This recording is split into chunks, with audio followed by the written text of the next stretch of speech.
حبیب صاحب، جیسا کہ ہم نے اپنے انٹرو میں بھی بات کی تھی کہ خان صاحب نے مینڈیٹ دے دیا ہے بیرسٹر گوہر صاحب کو، علی امین گنڈا پور صاحب کو، اور جمعرات تک کا وقت بھی دے دیا ہے کہ بس جمعرات تک جو بات چیت کرنی ہے وہ کر لیں. کیا مذاکرات کی خواہش صرف پی ٹی آئی کی ہے اس صورتحال میں، اور یہ جو اس وقت حالات ہیں ملک میں؟ جب بھی کوئی پی ٹی آئی کی کال آتی ہے، جیسے جلسے کی کال آ جاتی ہے یا کسی بڑے ایونٹ کی کال آتی ہے، تو اس کے ساتھ ہی مذاکرات کی ایک بات بھی چل پڑتی ہے. یہ ایک پیٹرن ہے جو آپ دیکھ لیجئے کہ 22 اگست سے شروع ہوا کہ اس وقت بھی کال آئی اور اچھا جی آج اس کو آگے کر دیں جلسے کو اور پھر دوبارہ کر لیں. اسی طرح لاہور والے جلسے کے بارے میں بھی یہی بات چلی، اور پھر جب علی امین گنڈا پور 2 بار آئے تو دونوں دفعہ یہی بات ہوئی کہ جناب مذاکرات ہونے والے ہیں، مذاکرات ہو رہے ہیں.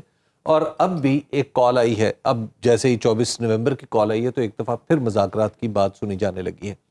اب یہاں پر سوال یہ پیدا ہوتا ہے کہ کیا مذاکرات ایک دفعہ پھر کیا یہ ہاکس ہے، یعنی محض ایک شرلی چھوڑی گئی ہے، یا کسی درجے میں واقعی کوئی بات آگے بڑھے گی، اور آگے بڑھے گی تو اس کا مظاہرہ کیا ہوگا. جیسے آج علیمہ خان نے کہا ہے کہ جناب بالکل ٹھیک ہے، یہ ایسا ہو سکتا ہے کہ توشہ خانہ 2 کا کیس جو ہے اس میں ضمانت ہو جائے یا کوئی اور چیز ہو جائے. اس طرح کی چیزیں اگر ہوتی ہیں تو پھر تو چلیے بات آگے بڑھتی ہوئی دکھائی دیتی ہے. اگر جیسے خود ابھی فیصل واڈا صاحب فرما رہے تھے کہ اگر یہ لالی پاپ ہی ہے تو لالی پاپ تو اس دفعہ شاید کوئی نہیں مانے گا، کیونکہ علی امین گنڈا پور صاحب کی اپنی پوزیشن کافی ویک ہو رہی ہے پارٹی کے اندر، اور پارٹی کے کارکنوں کا اعتماد بھی کم ہوتا چلا جا رہا ہے اپنے لیڈروں کے اوپر جو عمران خان کے علاوہ ہیں. تو جب تک اس میں سے کوئی چیز ہوتی ہوئی نظر نہیں آئے گی اس وقت تک شاید پاکستان تحریک انصاف کے جو اکابرین ہیں بشمول علی امین گنڈا پور، بیرسٹر گوہر اور دیگر لوگ، یہ اگر چاہیں بھی تو کچھ نہ کر پائیں. انہیں مذاکرات اگر کرنے ہیں تو اب کچھ نقد بھی سودا کرنا ہوگا، جو نظر بھی آ رہا ہو. آپ کو لگتا ہے جمعرات تک کچھ کلیئرٹی آئے گی صورتحال میں؟ ہمیشہ مذاکرات سے توقع رکھنی چاہیے. جب بھی کوئی بات ہو اس طرح کی کہ کوئی یعنی گفتگو سے کوئی نتیجہ نکل سکتا ہے اور احتجاج یا جلاؤ گھیراؤ سے بچا جا سکتا ہے، تو اس سے اچھی اور کیا بات ہو سکتی ہے.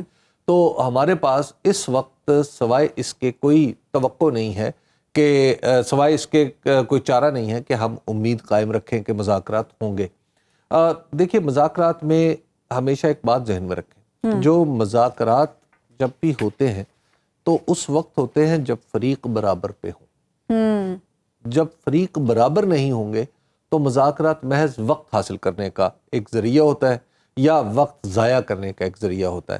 جب دونوں فریق یا تو ان کی بیک وقت 2 چیزیں ضروری ہیں، نیت کا درست ہونا بھی کہ ایک دوسرے کو جھانسا نہیں دینا، اور اس کے ساتھ طے شدہ امور پر آگے بڑھنا ہے، اور تیسری بات یہ ہے کہ کوئی خود کو دوسرے کے سے طاقتور نہیں سمجھ رہا بلکہ معاملات کو آگے بڑھانے کی خواہش دونوں میں یکساں طور پر. لیکن ابھی صاحب 22 اگست والا تجربہ تو اچھا نہیں تھا تحریک انصاف کا. دیکھیے اس کے باوجود بھی مذاکرات کیے جاتے ہیں، اس کے باوجود بھی بات آگے بڑھائی جاتی ہے. ٹھیک ہے، یہ طریقہ کار پولیٹیکل پارٹی کے لیے مناسب نہیں ہے کہ وہ یہ کہے کہ جناب اس کو کوئی آفر کرے اور وہ کہے کہ مذاکرات نہیں کرنے چاہیے. امید پر دنیا قائم ہے اور امید بہرحال برقرار رکھنی چاہیے.